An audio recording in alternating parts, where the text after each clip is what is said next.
Assalamualaikum warahmatullahi wabarakatuh. Selamat siang, selamat berjumpa lagi dengan saya Dian Sofiana. Kita akan melanjutkan pembahasan tentang bedah buku karya Robert T. Kiyosaki. Ini bukunya.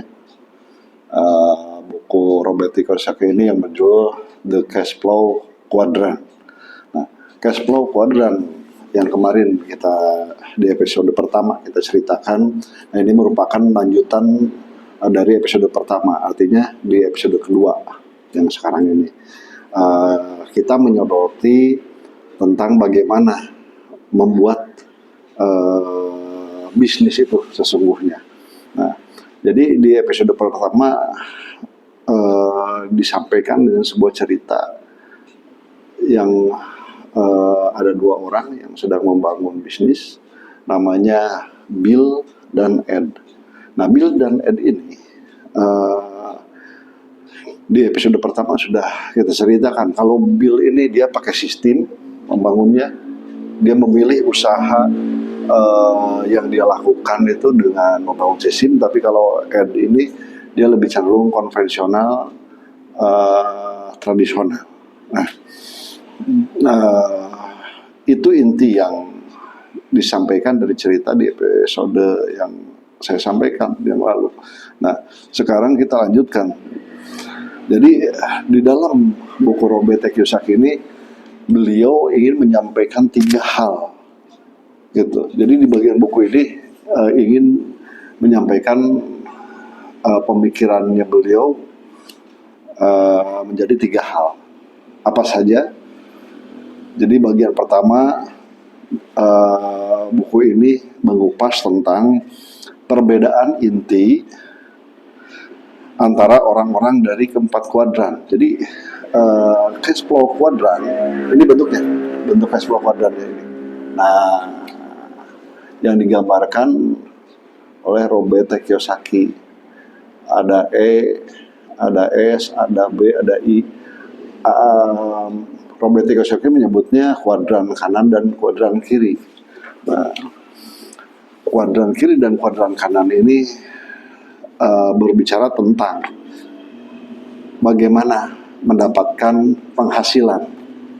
Jadi setiap manusia menurut Robert T. Kiyosaki itu dibagi menjadi 4 kuadran. Ada employee, ya, saya ulangi aja supaya bisa lebih dipahami. Ada investor, ada self-employee, dan ada business owner. Nah, itu tipikal manusia yang mencari bagaimana mencari di kehidupannya tentang masalah penghasilan, tentang uang. Nah, jadi sekali lagi ada kuadran kanan, ada kuadran kiri. Kuadran kanan ini oleh Robert T. Kiyosaki meliputi business owner dan investor. Nah, kalau kuadran kiri employee dan self-employee. Nah, jadi bagian pertama, jadi sekali lagi Robert T. Kiyosaki ingin mengerucutkan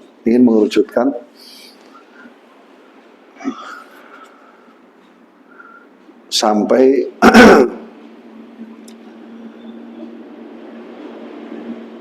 sejauh mana keterlibatan atau kesimpulan yang dia buat sesuai dengan yang dia sampaikan ini.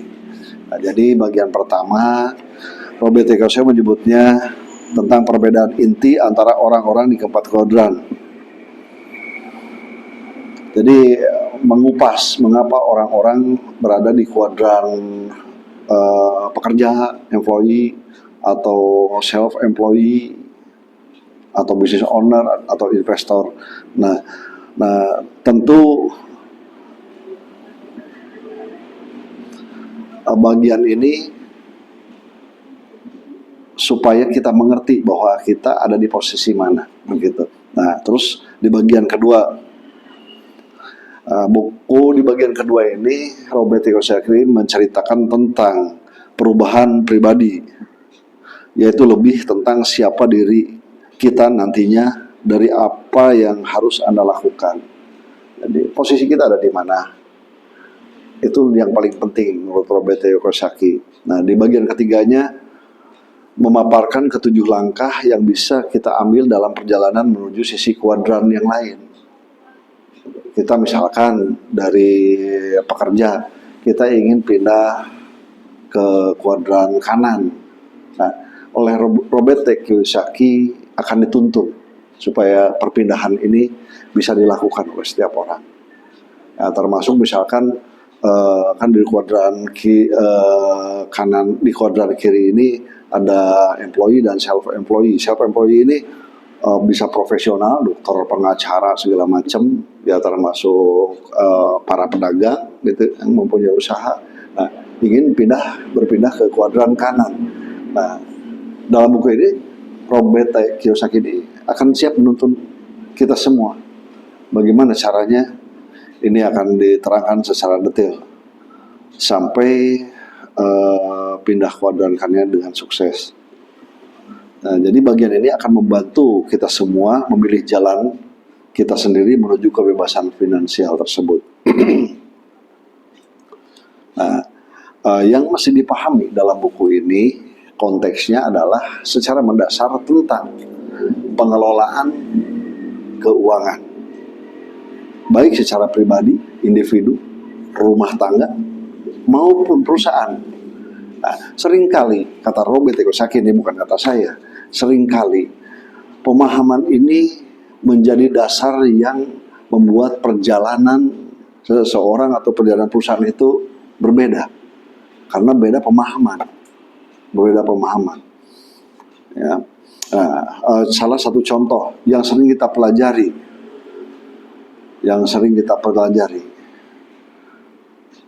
bagaimana pengelolaan arus kas lebih cenderung kepada akhirnya pemenuhan gaya hidup.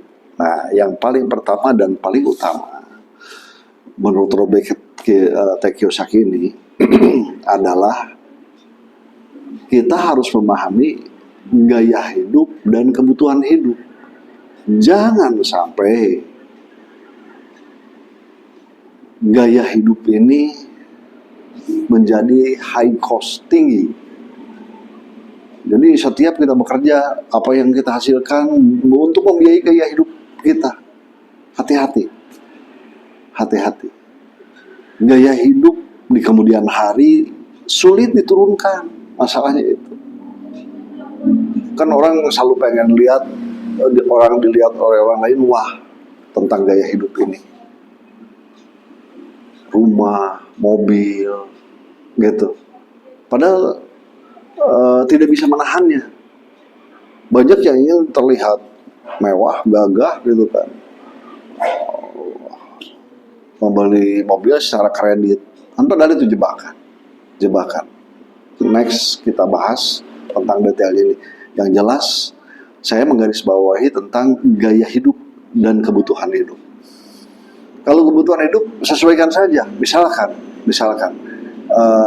kita punya penghasilan 5 juta. Nah, penghasilan 5 juta ini bagaimana caranya tentang penyesuaian gaya hidup. Nah, jangan sampai dengan penghasilan 5 juta kita pingin handphonenya Apple, ya, jam tangannya Rolex, pengen mobil gitu. Nah, kalau kita mengikuti gaya hidup dengan uang gaji 5 juta, akan habis untuk memenuhi gaya hidup kita. Misalkan kita ingin karena dengan 5 juta misalkan kita taruhlah ingin motor. Ya. Motornya tentunya pengen yang bagus. Kalau di Indonesia yang Mac segala macam, bahkan ada yang Royal Enfield dan sebagainya. Nah, ya minimal Beat dan segala macam, tapi pengennya yang baru dengan uang gaji 5 juta. cicilan misalkan cicilannya 2,5 juta atau per bulannya 1 jutaan, 1 jutaan. Nah ini ketika kita mengukur ke gaya hidup, beban hidup per 1 bulan itu udah dikurangi dengan cicilan motor tuh 1 juta selama misalkan 3 tahun. Taruhlah kita ngambil misalkan pengen yang bagus NMAX gitu, itu kan tidak cicilan 1,7 jutaan gitu. Nah ya kalau 1 jutaan Beat lah misalkan, Beat 3 tahun dengan gaji 5 juta tuh udah tinggal 4 juta. Terus kedua misalkan kita nyicil rumah, ada rumah. Nah, rumah yang kita cicil misalkan 2 jutaan, 2 juta, udah 3 juta. Untuk biaya hidup, untuk makan, apakah cukup 2 juta? Misalkan kalau sudah punya anak 1, kalau biaya hidup untuk 2 orang bisa saja mungkin cukup, bisa saja cukup.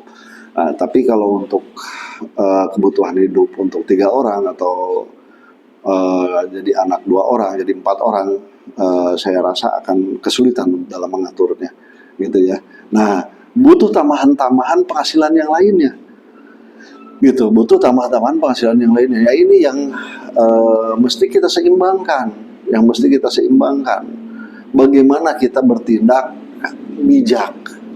Orang lain itu sebetulnya tidak peduli dengan kehidupan kita, mau seperti apapun. Jadi kalau orang Sunda itu bahasanya kepedulian sosial ini ada disingkatnya heueuy jeung deudeuh gitu. Kalau melihat orang lain banyak harta segala macam, heueuy saya tambah begitu. Kalau lagi jatuh deudeuh teuing karunya. Itu merupakan gambaran sosial yang artinya sebetulnya orang lain itu tidak peduli dengan kita apapun kondisinya gitu. Pedulinya ya sekilasnya saja gitu. Nah baik kita lanjutkan. Nah jadi gaya hidup dan kebutuhan hidup inilah yang mesti kita imbangkan. Bagaimana tadi kita ngomongin cicilan belum misalkan kita pengen punya handphone, handphone itu biayanya ada pulsa per bulannya, motor harus ada biaya servis dan bensin tiap bulannya, begitu. Itu kan jadi beban tersendiri bagi kita. Nah, tentunya bijaknya sesuaikanlah kebutuhan hidup dengan gaya hidup tersebut. Jangan sampai gaya hidup lebih besar dari kebutuhan hidup, yang pada akhirnya pepatah nenek moyang Indonesia bilang lebih besar pasak daripada tiang. Ini yang mesti kita jaga, ini yang mesti kita pahami dulu supaya kita mampu mengatur tentang manajemen keuangan tersebut. Soalnya mau tidak mau kita harus memahami hal tersebut, mau tidak mau, terlepas dari suka dan tidak sukanya tentunya, terlepas dari itu semua ya. Nah tentang pengelolaan keuangan itu juga kita harus tahu tentang aset gitu ya. Ini kita berbicara aset. Contohnya misalkan kan kita beli motor, beli mobil adalah aset yang dipelajari di university di sekolah-sekolah. Memang betul motor, mobil, disebutnya aset gitu ya. Bahkan hutang pun disebutnya aset, hutang pun. Jadi kita harus lebih mendalami lagi ya, dengan cara pola pikir yang lebih rinci. Saya contohkan. Saya misalkan punya motor atau punya mobil. Nah, di sisi kiri cara pandang secara umum betul saya mempunyai aset motor, mobil, rumah. Ya. Tapi sesungguhnya di sisi kanan bagi orang-orang business owner dan investor itu lain lagi. Dan itu kenyataannya. Kenapa yang kaya semakin kaya, yang miskin semakin miskin? Karena tidak memahami halnya ini. Mobil, motor yang kita pakai, rumah yang kita diami, tanpa ada jadi pemasukan, tanpa disulap menjadi sebuah penghasilan, itu merupakan beban. Beban yang ditanggung dari penghasilan kita. Ya. Kenapa jadi beban? Ada pajak bumi dan bangunan kalau rumah, ya kan? Ada biaya pemeliharaan, ya seperti halnya tadi saya ungkapkan, termasuk itu mobil motor, gitu. Motor tanpa kita sewakan, termasuk mobil, itu adalah beban. Sekali lagi, di kacamata kuadran kanan itu melihatnya lain. Nah, yang dipelajari di sekolah-sekolah itu pelajaran kuadran kiri, pelajaran orang-orang yang memang diarahkan ini untuk menjadi pekerja, ya, karena kita memang dulu era industri, sekarang kan eranya bukan era industri. Nah, tapi pelajaran ini oleh orang-orang industrialis pun ditutup dengan rapat, gitu, tidak mau diketahui oleh semua orang tentang pengelolaan keuangan ini, karena itu yang menjadi sumber kekuatan mereka, ya, tentang bagaimana menjadi kaya, gitu. Nah, tentunya kekayaan yang paling abadi adalah bagi umat Islam. Ini catatan yang sangat pentingnya bagi umat Islam. Kekayaan yang paling abadi adalah yang bisa menyelamatkan kita dunia dan akhiratnya, tentunya begitu.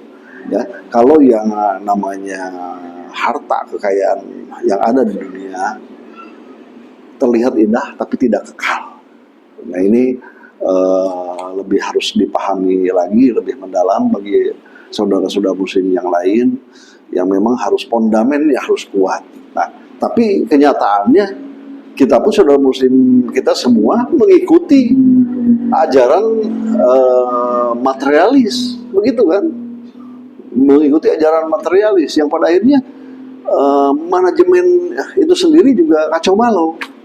Manaj tentang salah satu yang paling penting itu keuangan, gitu. Kan Rasulullah mengajarkannya lebih indah. Kita bisa mencontoh bagaimana memanajenya bisnis Abdurrahman bin Auf, manajemen bisnis Abdurrahman bin Auf dan lain-lainnya, Utsman bin Affan, mereka bisnismen semua. Nah, tapi bagaimana mereka ingin melampaui dunia, yang mereka kejar akhirat, tapi Allah memberikan dunia dan akhiratnya. Nah, oke, kembali lagi. Nah, jadi yang perlu kita pahami, yang perlu kita cerna adalah tentang pertama tadi tata kelola, kedua tentang pos-pos yang harus kita mengerti tentang aset, tentang beban, tentang produktivitas, gitu. Nah, jadi tadi saya menyoroti tentang aset itu sendiri. Oleh orang-orang yang berada di kuadran kiri, yaitu sebagai pekerja, employee dan self-employee, punya mobil, motor, dan rumah itu walaupun cicilan itu jadi aset menurut mereka. Nah, tapi berbeda pemikirannya dengan yang punya kegiatan di kuadran kanan. Mereka berpikirnya adalah itu beban. Nah, jadi kita tidak heran sekelas Warren Buffett yang begitu luar biasa sebagai investor, tidak, orang-orang pasti mengenal Warren Buffett. Warren Buffett ini seorang pialang saham yang sukses, tapi dia hidupnya sederhana. Mobilnya pun hanya punya satu, kemana-mana dia tidak pernah punya pesawat pribadi. Nah, Warren Buffett ini salah satu contoh kasus kenapa dia semakin kaya. Kenapa dia semakin kaya. Nah, kembali lagi tentang tadi aset. Bagaimana cara untuk kita merubah pola pikir tersebut? Kalau beban itu masih ya di bawah 0,5%, misalkan dari penghasilan, mungkin nggak masalah jadi beban. Misalkan kita punya mobil, punya motor, itu jadi beban, tapi bebannya ini masih jauh di rata-rata dari penghasilan kita, mungkin nggak masalah, ya kan? Tapi ketika penghasilan beratnya di beban, yang terjadinya adalah kita pusing, ngaturnya juga pusing. Yang pada akhirnya apa?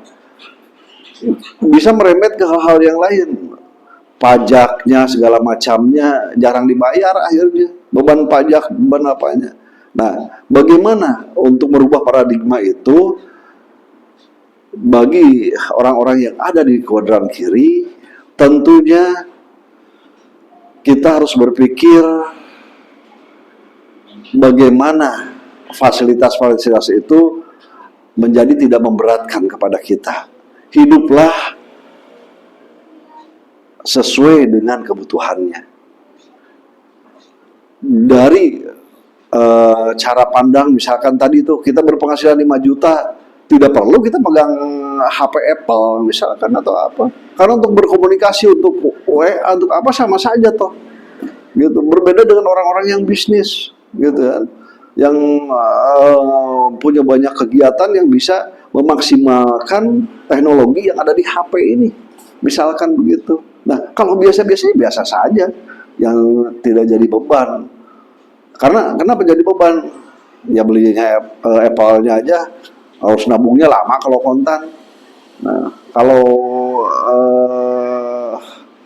singkat ya nyicil, itu beban akhirnya kan. Beban. Nah, beban ini yang akan mematikan langkah-langkah produktivitas kita. Akan terkungkung kita. Oleh apa? Oleh kewajiban-kewajiban yang harus kita bayar tiap bulannya. Nah, sekali lagi, gimana tuh kalau kita ingin menyesuaikan? Sesuaikanlah dengan tadi kekuatan finansial kita. Gitu. Jadi, beban hidup itu harus ditekan di bawah 15% dari kebutuhan hidup. Gitu. Nah, salah satu contohnya misalkan ini bagaimana supaya jadi aset real yang seperti dipandang oleh orang-orang kuadran kanan.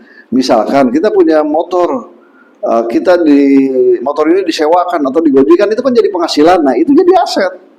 Nah, jadi ketika beban ya, itu dirubah menjadi aset, harus ada penghasilan.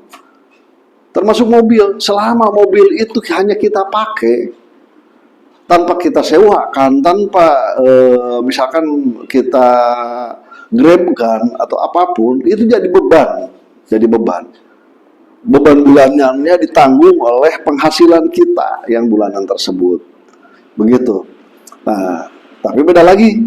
Tadi kalau misalkan penghasilan kita masih memadai untuk membiayai beban tersebut, tidak masalah, tidak masalah. Ya, tapi keinginan manusia biasanya kalau misalkan ini jebakan-jebakan diarahkan. Nah, ini ada yang saya sedikit memperjelas, jebakan-jebakan yang diarahkan. Banyak lembaga keuangan seperti bank dan lain-lain yang mendorong kita untuk memperbanyak utang. Ini jebakan finansial, utang. Kita dituntut untuk spekulasi tentang utang ini. Saya punya pengalaman tersendiri tentang hal itu, tapi juga banyak dialami oleh semua orang-orang yang ada di lingkup dunia tentunya. Karena sistematika si pemberi utang ini juga lewat apa iklan-iklannya gencar gitu. Ayo, ini mau ada mobil bagus, ada rumah bagus, ada motor bagus, bisa dicicil, gitu kan. Nah, bahkan sekarang eh, periodika cicilannya jangka waktu misalkan rumah bisa 20 tahun, bisa 25 tahun. Artinya seumur hidup kita tuh membiayai cicilan tersebut. Itu kalau di kuadran kiri kita sebagai pekerjanya baik-baik saja. Bagaimana kalau di PHK? Bagaimana kalau ada kejadian-kejadian lainnya yang sifatnya urgensi tingkat tinggi? Masalah juga nantinya kita. Ya. Nah, jadi penting dipahami sebelum kita menginjak kepada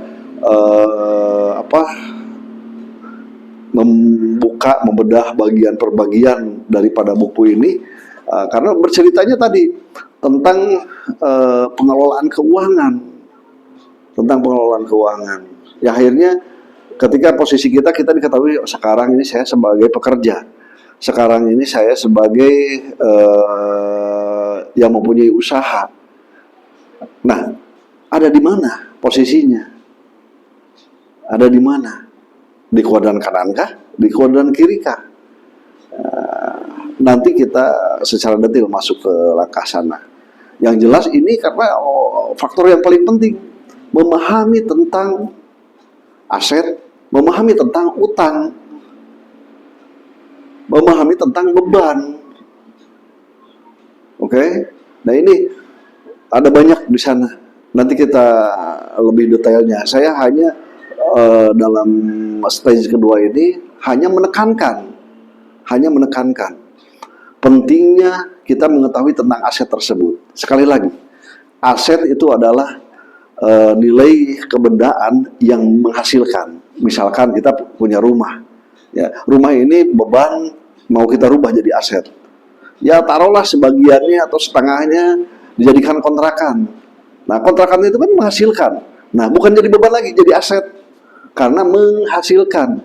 Itu akan dalam teori kasnya, ya pemasukan menjadi bertambah di sisi kanan di kitanya. Contoh-contoh, ya kembali lagi tuh tadi saya punya motor, ya motor ini beban, saya sewakan atau saya grabkan, saya gojekan. Ya, yang tadinya beban itu jadi ada penghasilan tuh. Misalkan per hari si motor ini bisa menghasilkan 100.000 per hari. Ya. Nah, masuk ke kantong penghasilan ada penghasilan bulanan. Ya, misalkan tadi tuh kita gaji 5 juta penghasilan bulanan. Tambah penghasilan harian yang ditotalkan kalau 100.000 kali 30 motor itu kita sewakan, itu akan jadi 3 juta. Dari nambah tuh 5 juta, tambah 3 juta, ya kan? Nah, kalau kita berpikirnya membangun aset, nah ini masuk kepada poinnya, berpikir membangun aset seperti itu, gampangnya begini, ketika kita berpikir, wah kalau begini, saya ingin membangun aset, memperbanyak pemasukan. Oke, yang 3 juta ini, yang dari penghasilan motor ini dikumpulkan, ya, jangan kita lantas gerasak gerusuk, wah ini ada penghasilan, saya harus ngambil motor satu lagi atau 2 untuk yang membiayainya, yang motor cash ini, jangan, karena itu risiko tinggi kita kalau ada apa-apa. Lebih baik kita menahan keinginan sambil mencermati keadaan.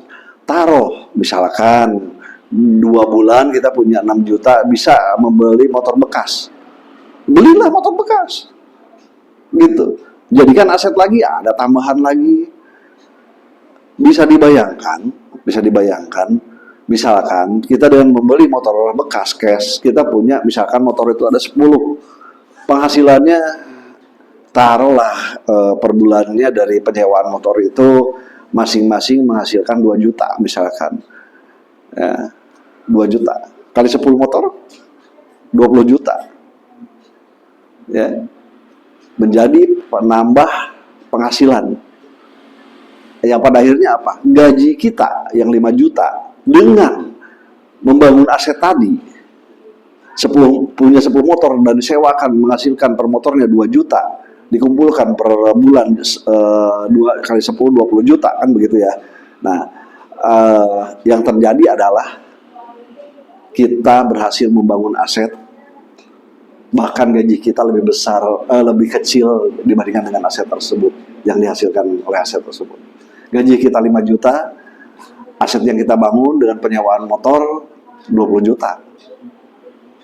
Nah ini coba pikirkan, ini hal yang sederhana saja, karena lebih baik kita berpikir di dalam kerangka pemikiran yang sederhana, kita mengerti, gitu ya. Nah jangan sampai kita berpikir secara umum, ya, karena orang-orang yang di koridor kanan itu tidak ada pemikiran di umum itu. Seperti tadi, kalau menurut pemikiran orang-orang yang bekerja, orang-orang yang punya profesi, pengacara segala macam, kita membeli tanah, rumah, segala macam itu adalah aset. Tapi bagi mereka tidak. Selama yang dibeli itu tidak menghasilkan, yaitu beban tetap. Tapi bagaimana caranya mengubah beban itu jadi penghasilan, itulah aset bagi mereka. Itulah aset. Aset yang real bagi mereka. Nah, ini yang harus kita bangun. Membangun bisnis tentang membangun aset. Nah, kerangka berpikirnya demikian. Nah, ini di stage yang kedua ini saya rasa saya cukupkan dulu supaya kita bisa, walaupun lambat kita bisa memahami, walaupun telat kita masih bisa memahami seperti apa. Kita tinggal merekonstruksi saja. Oh, ini selama ini saya salah nih tentang cara pandang aset, tentang cara pandang utang, ya. Misalkan begini, beli motor dengan utang cicil, ya. Harga motor itu misalkan 20 juta harga motor itu, dicicil 3 tahun, ya. Biasanya itu 2 kali lipatnya, 100% itu.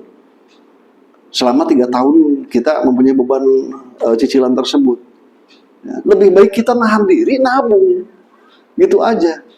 Menahan demi keinginan, tentunya untuk langkah yang terbaik, untuk sehatnya finansial. Nah, tidak jarang ada juga para pengusaha yang segala macamnya tidak mengerti tentang tata kelola aset ini. Yang pada akhirnya apa? Aset dan utang jadi beban. Tidak sedikit para pengusaha yang kelas menengah, tentunya kalau para pengusaha ultra kaya, mereka udah tahu ilmunya, udah tahu, nggak pakai ilmu ini, nggak pakai ilmu ngutang, enggak. Itu juga nanti ada bagaimana caranya ilmu utang